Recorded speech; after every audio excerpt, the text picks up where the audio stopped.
this is DragonFeather and welcome back to my channel. On today's video, we'll be doing the monthly Q&As again. I've been getting so many requests for you guys to do them again, and I thought I might as well do it. But we also have a guest, and this is Amanda, so say hello to Amanda. And she is going to help me answer your guys' questions. So, without further ado, let's get started. The first question is from Tumblr, and the person's name is Phoenix M. Starfire. I'll put your name on there. I'm probably gonna butcher everyone's names. I do all the time. But they asked two questions. What do you feel about somebody using the life force energy that was once in charcoal and oil magic? I'm not exactly sure I know what you mean by charcoal and oil magic, but I definitely feel like you should use life force energy. I feel like that's the whole point. Absolutely. Like, of magic, like, I guess if you're saying, like, because charcoal's like a natural-based, whatever you want to call it, it's like organic matter. Right. So, like, drawing upon the energy of it, I would say, yeah, I guess it's possible, but I've never been asked that before, so I really don't know how to answer that. But I feel like, in general, life force energy is the whole point of magic. Life force is the gasoline to the car. Gasoline to the car. And they also asked, holy shit, do you seriously have an extra rib and does it hurt? I don't technically have an extra rib. It's not like I have a fucking, like, mutation. It's not that at all. It's just I have an abnormally shaped rib and it, like, sticks out. I guess I'll put a picture in here if you guys want to see it.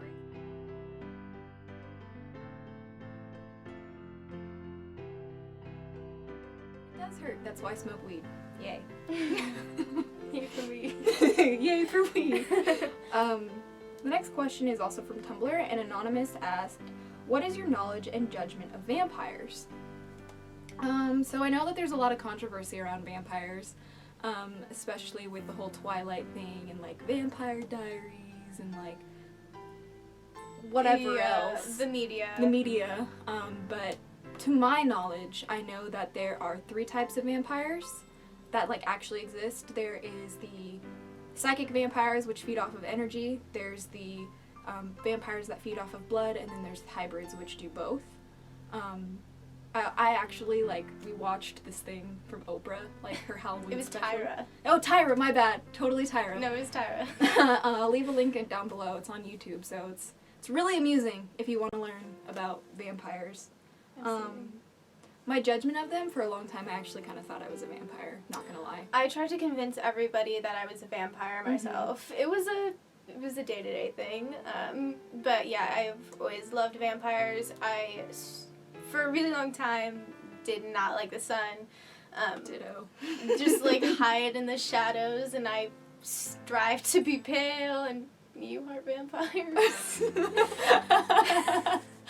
Yeah, I have so many vampire books. I was so obsessed with Twilight. Yes. And, like, everyone would always call me a vampire because I was, like, super white and, like, super cold all the time and, like, dark hair. Yeah, it was and dark. Like, red contacts. I have red contacts. But I think that real, like, legit vampires, I really want to fucking meet one because I have so many questions. But I don't think they're dumb. I don't think they're, like, they don't exist. Like, it's the same sort of thing with witches. Like, a lot of people think that we're jokes because of the media, literally. And I feel like it's the same way with vampires. Like, literally the same. From Tumblr, Anonymous asked, what is a good way to protect yourself from psychic attack? That's a good question. What I think about protecting yourself as far as a psychic attack is just being at peace. And as far as psychic attacks go, I've never personally experienced one or heard of one, really. But as far as, like, anxiety or depression goes, they definitely do attack you, and it can could totally be a psychic attack by yourself. Yeah, absolutely, and it is gnarly beyond belief. But to to help with things like that, meditation is incredible. Yeah. Being at peace and just letting things flow and go through you. Emotions are normal. Yeah. And it's important to understand that some experience more than others, but that doesn't mean that like you're not normal. It just means that you have to deal with it. And you know, everybody's completely different. We all deal with whatever we, you know, go through, and it's just important to know that you will be okay and that you're in control. It's you're good to go. You're good to go, fine. bro.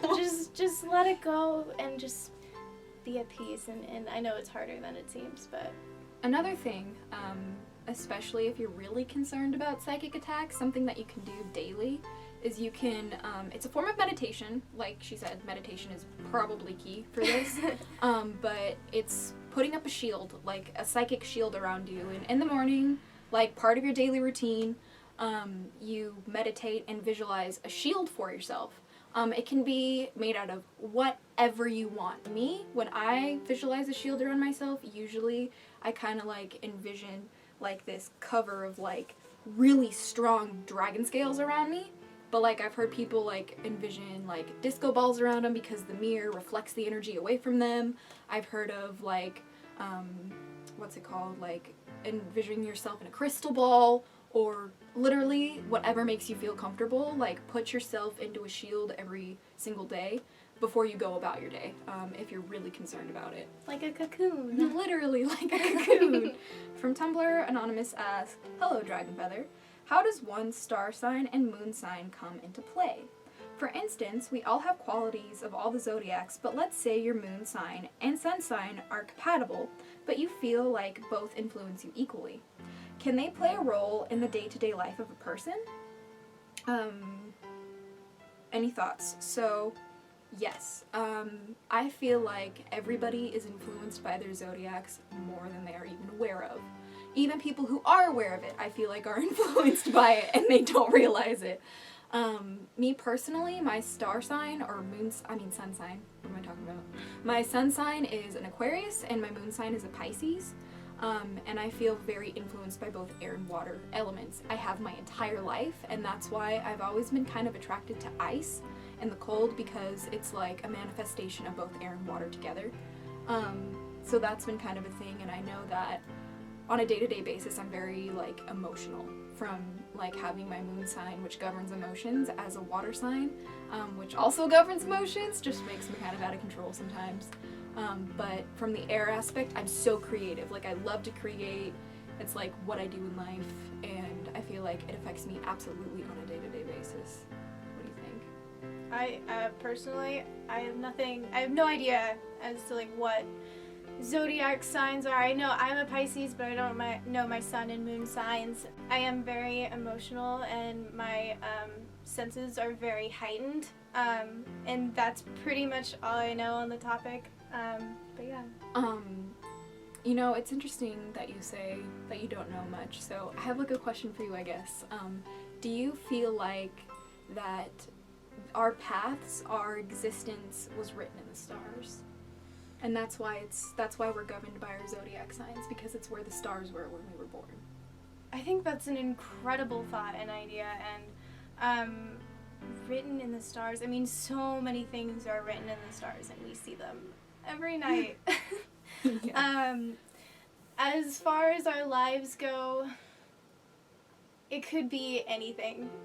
It literally could be anything. It could be anything, and I've actually recently come across this video by Psyched Substance. Oh, I love him. Oh my god, okay. He recently came out with a channel. It's called Swims, in all capitals. It's awesome. He talks about life, and basically the topic of the video, I think, is life is a game. And what it is that people are so terrified of death.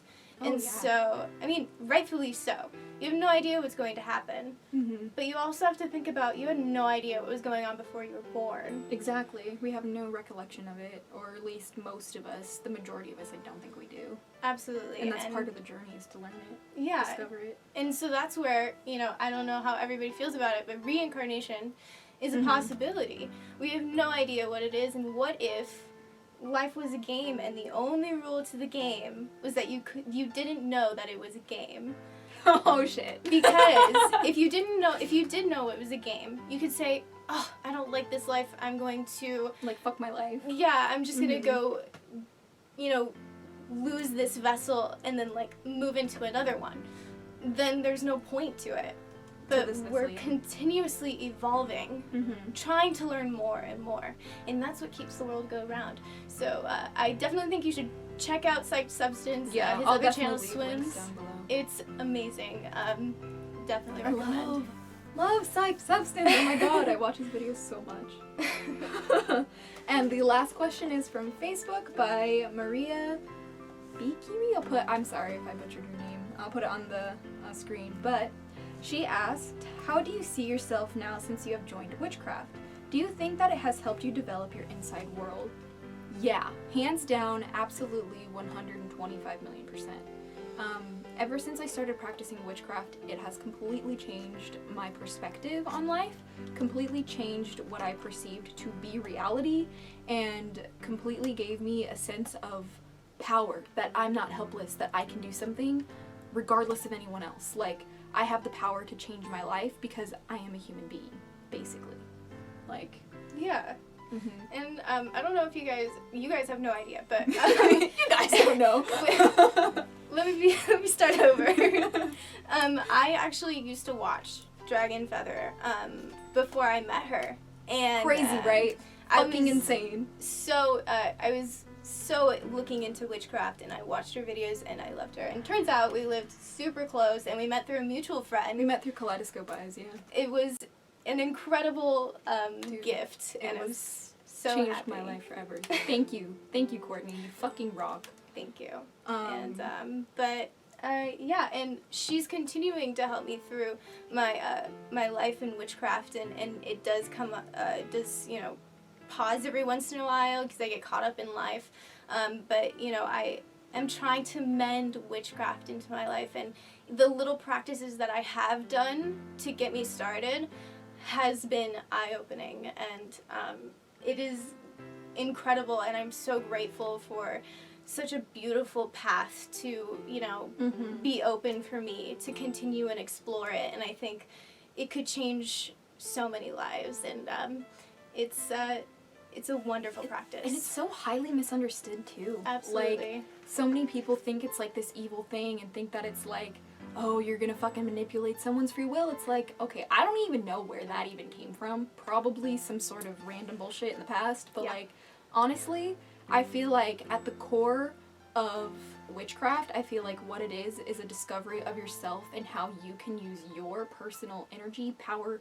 literally life force energy, to like bring about change in your own life, like the exercise of will. It's unique. Definitely. And there's nothing like it. Yeah. And it's gonna be different for everybody. Yeah, and that's why it's so hard to explain. And the fact that it's, you know, so open to anybody in the entire world. This practice is so open and forgiving and loving, and just like, and you just feel like you're engulfed in just light and just like happiness and acceptance, and like I am so grateful for that. So if you've been too afraid to start it, just fucking do it. Do it! I'm a newbie. I have no idea what I'm doing. I'm okay with it. When we start out, of course we don't know what we're doing.